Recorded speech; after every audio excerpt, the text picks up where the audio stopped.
Well, more and more workers are skipping the traditional office job to freelance instead. In an annual report from Upwork and the Freelancers Union, 57 million Americans have freelanced this year, representing 35% of the U.S. workforce.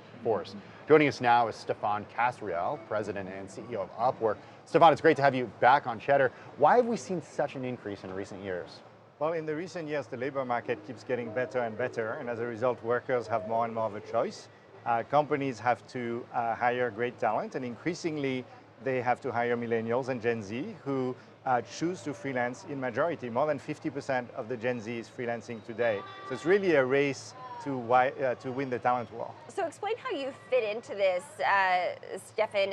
How are you connecting freelancers with jobs and servicing some of these companies? Sure. So Upwork provides a website that connects businesses with freelancers. We have about 110,000 of what we call core clients, who are companies that spend money with us regularly, and they work with hundreds of thousands of freelancers in the US and globally for any type of skilled knowledge work. And what that means is we are the place where businesses find developers, designers, consultants, and 70 other categories of work. Increasingly, we work with very large companies. About 30% of the Fortune 500 use Upwork today, so companies like Microsoft and GE, as well as most of the leading tech companies, including the NASDAQ, including Airbnb, and many others. I saw that next to the United States, India is the other big market where you see a decent amount of sales. Are you servicing companies based in India, or is that coming from mostly freelancers in India who are providing these American companies work? Yeah, so interestingly, this platform is becoming more and more local over time. So when we started, most of the work was cross-border. Tech companies based in the Bay Area, hiring freelancers in Eastern Europe and in India. And progressively, as we've worked with much bigger companies that tend to be more mainstream, they tend to hire people in their home country. So when we work with Microsoft in the US, they tend to hire freelancers in the US. When we work with a subsidiary of a company in India, they tend to hire freelancers in India.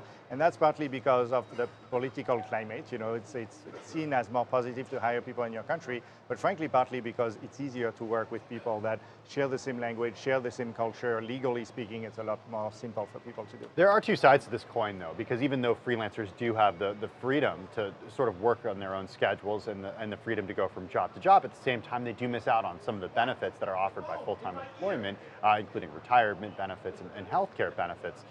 How do you see the modern workforce adapting to that? Yeah, so what I would say you would see is people are increasingly doing it by choice. They're increasingly doing this as their permanent full-time role. They don't want to go back. 51% of freelancers say that there's no amount of money that could convince them to go back to a full-time job. For a lot of them, it's because, frankly, their personal situations makes it hard for them to have a traditional job. 46% of freelancers in the US say that they have either health issues or care duties that prevent them from getting the traditional job. And what that means for employers is, if you're tapping into the same talent pool as everybody else, it's really hard to compete. If you're going after this online population of freelancers who are working remotely from other places in the US outside of New York and Chicago and San Francisco, you can find great talent that is not available otherwise.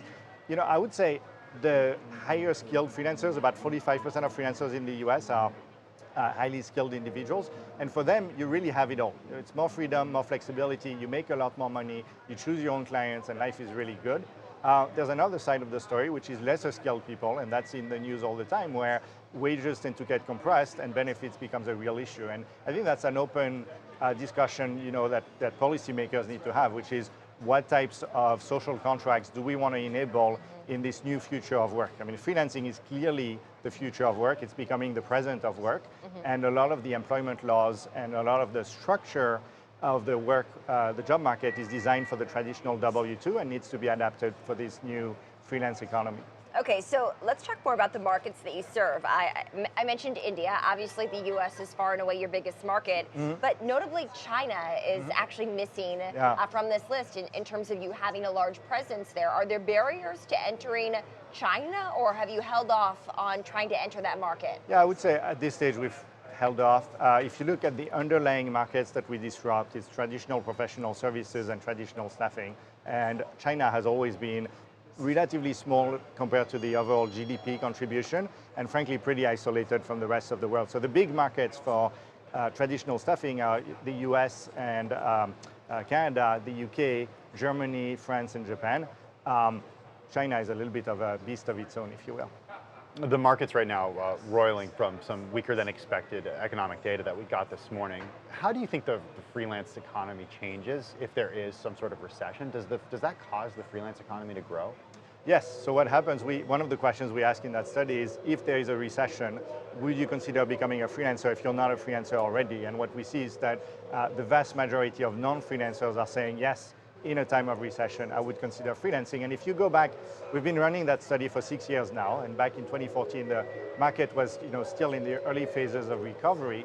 And what we find is that the percentage of people that do it by choice today is much higher than it was back then. And what happens in a down cycle, if you will, is a lot more people are forced to be freelancers because they can't find a traditional job. Whereas in today's market, it's still very tight. And really people are doing this because they really want to do this. And employers are feeling compelled to go hire freelancers because they really struggle to find local talent in a traditional way. Stephane Kasriel, President and CEO of Upwork. It's great to have you back on the show. Thanks for joining us. Thank you for having me. Appreciate it.